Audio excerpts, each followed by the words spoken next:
Hello, my name is Kim Nickerson, and I'm an assistant dean in the College of Behavioral and Social Sciences here at the University of Maryland, College Park. It is my distinct pleasure to take you on a journey today. I'm going to be sharing with you some of the sites on the African American History and Walking Tour that I developed for this university to highlight the accomplishments and contributions that African Americans have made to our great university. As you know, the University of Maryland was founded in 1856 as an institution to train young men, not women, and largely sons of white plantation owners to be educated in the arts and in military and agricultural sciences. Yet here we stand today in 2021 as one of the most diverse universities in the country. How did we get to this point? Well, this tour will help you understand how we got to this point of being such a great and diverse university and the contributions that African Americans have made. I'm standing here today to begin the tour in front of the Rossborough Inn. The Rossborough Inn has the wonderful distinction of being the oldest building on campus. This building, in an earlier form, was erected in 1798 as a stopover for weary travelers as they traveled up and down the coast from Washington, D.C., up through Philadelphia, New York, and Boston. But as you can imagine, since this building has been here since 1798, it was erected at a time when slavery still existed in this United States, and at a time in which African Americans were not free to attend an institution of higher learning like the University of Maryland. So we always like to start here to honor our ancestors, because we know that countless enslaved individuals of African descent used their labor to enrich plantation owners that then enabled plantation owners to establish what then was called the Maryland Agricultural College. So it's almost impossible to talk about the founding of the Maryland Agricultural College, which has now become the University of Maryland College Park, without paying tribute to the many people who contributed of African descent. So the significance of the Rossborough Inn is that at some point, ownership of the 428 acres that comprise the original land holding for the University of Maryland, or the Maryland Agricultural College, was actually sold to Charles Benedict Calvert. Calvert was a descendant of the original formers of the colony of Maryland. And at the time, Calvert had many plantation holdings in the county, Prince George's County, which included this Rossburg farm, as well as Riverdale's plantation, which is a historical monument. It's important to understand this because in building the Maryland Agricultural College, there's little doubt in historians' minds that enslaved labor had to have been used in some shape, form, or fashion to establish this fledgling institution. So, we've already established that the Maryland Agricultural College was founded in 1856, years before slavery ended in this country. We further established that Charles Benedict Calvert, one of the principal founders of the Maryland Agricultural College, was indeed a slave owner. We further established that the Rossborough Inn, here to my left, was built well before slavery ended in the late 1790s, and it indeed used enslaved labor for its work. Fast forward to the more recent past. In 1998, The Black Faculty and Staff Association here at the University of Maryland dedicated this bench and this plaque in honor of the countless number and unknown names of enslaved individuals of African descent who not only lived and worked around this area of the Rossborough Inn, but who were also owned by the individuals who founded the Maryland Agricultural College. In establishing this monument, it was the Black Faculty and Staff Association's hope that their memory and their legacies and their contributions would live on. In July of 2020, Darryl Pines was installed as the president of the University of Maryland College Park. President Pines becomes one of several presidents of leading institutions of higher education in this country. We've come a long way from that period of time in which African Americans weren't even allowed to attend universities and colleges, let alone lead them. However, President Pines isn't the first African American to lead the University of Maryland.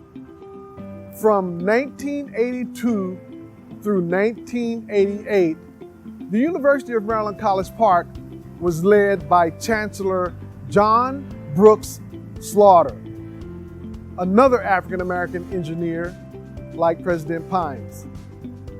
Chancellor Slaughter had the great distinction of being only the third African American to lead a large, predominantly white institution in this country.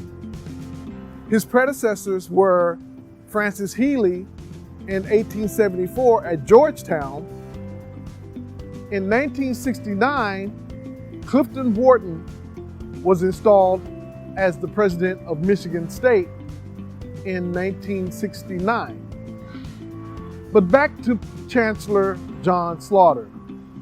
In honor of his service to the university and his contributions at a time when it was rare to have an African American leading a predominantly white institution, I'm standing next to this equally rare tree. It's called a YWYE oak tree that was planted in honor of Chancellor Slaughter back in 1988.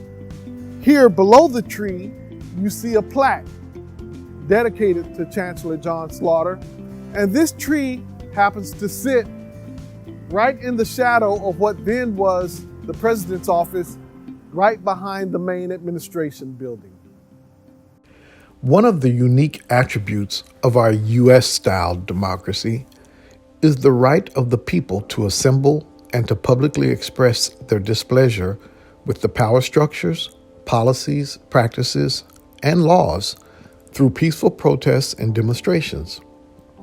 Well, we at the University of Maryland are proud to point out that here on our campus, since the early 1970s, the steps of the main administration building has been a site for such demonstrations and protests.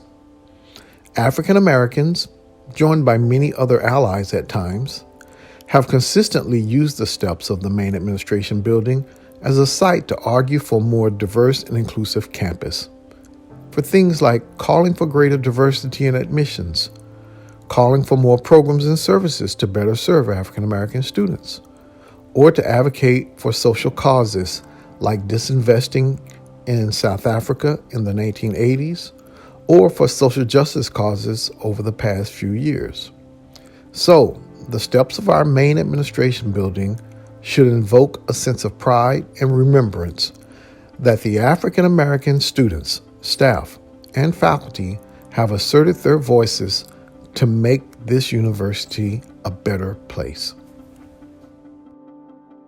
Frederick Douglass Square is located in Hornbeck Plaza, directly outside the main entrance to the Hornbeck Library. The square was dedicated in November of 2015 and has become one of the most cherished memorials, and tributes to one of Maryland's greatest sons, Frederick Douglass, who was a statesman, a human rights champion, an abolitionist, and suffragist. The square covers several square feet, encircled by etchings of some of Douglass's most inspirational quotes in steel, as well as etchings of his quotes in the stone pavers throughout the square and leading up to the base of the statue. The square is anchored by a powerful, majestic bronze statue of Frederick Douglass himself, designed by Andrew Edwards. The statue has several symbolic design elements. First, it captures Douglass at the age he would have been when he visited Ireland for the first time. His legs are straddled between two land masses to symbolize Douglass had 1 foot in North America and the U.S. and 1 foot in Europe, with the Atlantic Ocean between, clearly demarcating his role as a statesman. It captures Douglass giving a speech, symbolic given that he is one of our nation's most gifted orators. But you notice that it seems as if he's speaking into the wind. This is on purpose because the sculptor intended to symbolize his words as facing into a storm of oppression. The capture of Douglass clutching the first edition of his autobiography in his left hand is also symbolic, indicating his ownership of his own story. The cape that Douglass is seen wearing in the statue is modeled after the cape worn by the great Irish emancipator Daniel O'Connell. The long coat that Douglass is wearing in the statue is modeled after the long coat worn by Abraham Lincoln when he was assassinated. And Frederick Douglass is caught speaking with his right hand outstretched. This is no ordinary right hand. This right hand is a direct study of President Barack Obama's right hand, and the sculptor intended to use the hand of a contemporary speaker and champion of human rights to symbolize the transmission of these values from one generation to the next. Two other important sites of African American significance on campus include the Yumburu Building and the Yumburu Outside Amphitheater. The Yumburu Building houses the Yumburu Cultural Center, its namesake. Yumburu is Kiswahili that translates to Freedom House. Established in 1971, the Yumburu Cultural Center provides a forum for the scholarly exchange and artistic engagement of African diaspora culture and history on campus. Students are attracted to the center for its social exchanges and fellowship, lectures and seminars, dance, music, and creative writing and spoken word performances. The Yumburu Cultural Center moved into the Yumburu Building at its current location in 1996. The building incorporates West African architecture and design elements as an homage to the African diaspora. The north side ground level pavilion is called a Nasaka and boasts West African motifs on its brick columns and along the upper perimeter enclosure. Plaques that describe the specifics of the West African motifs are strategically placed on the columns in the pavilion. Other design elements, including West African geometric patterns and prominent uses of open circular foot traffic designs are prominent throughout the Yumburu building and the adjoining Yumburu Amphitheater.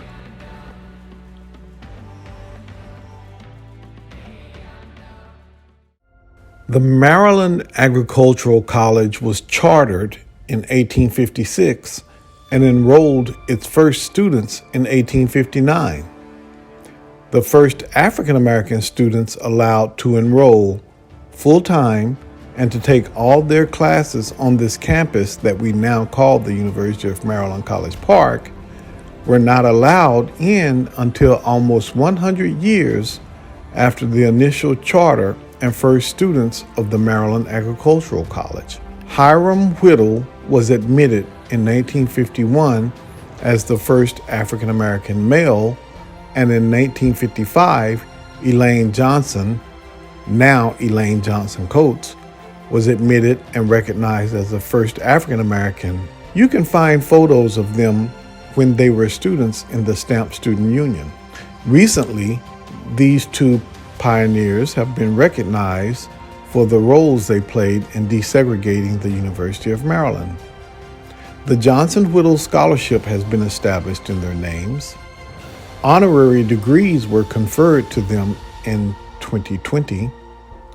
And in the future, campus dormitories will be named in their honor.